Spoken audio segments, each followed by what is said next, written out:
இப்போ உங்களுக்குள்ள ஒரு தன்மை இருக்கு, அது எதுலையுமே திருப்தி அடைஞ்சிடாது.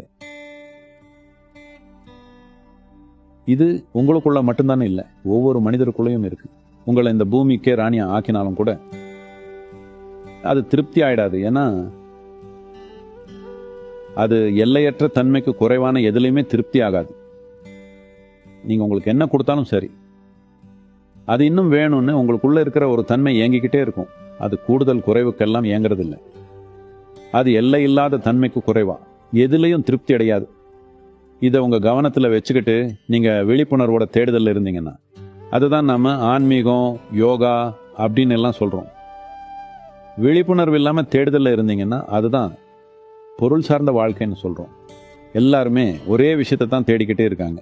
சில பேர் கண்ணை திறந்துக்கிட்டு தேடுறாங்க, நிறைய பேர் கண்ணை மூடிக்கிட்டு தேடுறாங்க. அவ்வளவுதான் வித்தியாசம். அப்போ எப்படியும் நீங்க எல்லையற்ற தன்மையை தான் தேடிக்கிட்டே இருக்கீங்க. அதை ஏன் விழிப்புணர்வோட தேடக்கூடாது? கண்களை திறந்து ஏன் தேடக்கூடாது? அப்படி தேடினா அதுகிட்ட போறதுக்கான வாய்ப்பு ரொம்ப அதிகமா இருக்கும். அந்த இடத்தை அடைய நான் உதவ முடியுமா?